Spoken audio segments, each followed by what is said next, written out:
Recently, 8th graders participated in the Global Climate Strike, a collection of students around the world taking off of school to fight for change.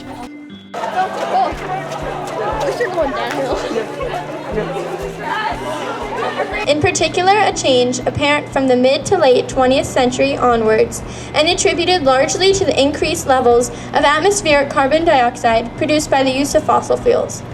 Or as you might know it, the planet getting really hot and humans eventually going extinct.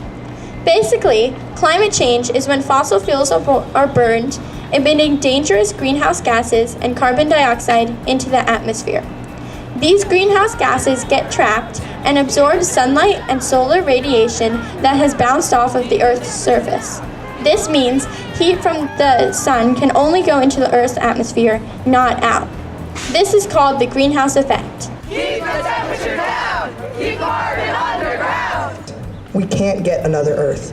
We can't just get a new atmosphere. We have one Earth, and it's time to take action.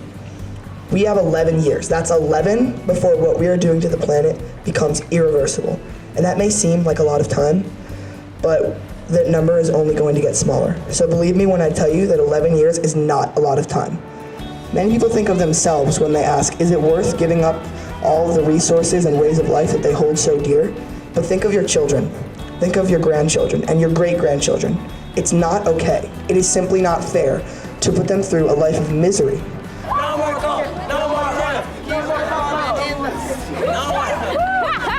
more We could plant more trees and plants. We could pick up any trash that we find on the streets or the sidewalk. Use less air conditioning or heaters in different types of weather. Things that allow you to use less electricity.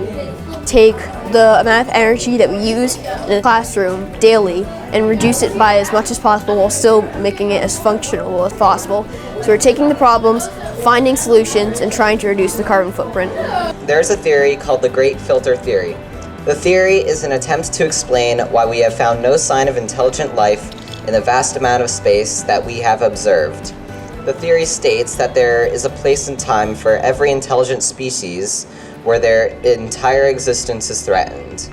Only when the species pushes past the Great Filter can it be truly successful. Some believe that the barrier is behind us. Perhaps it was the Black Death, or the Holocaust, or even simply coming into existence. Some believe that the filter's ahead of us, perhaps a nuclear war or another great plague.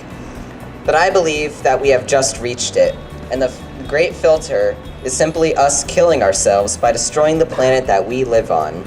Because like Greta Thunberg says, we need to act as if our house is on fire, because it is.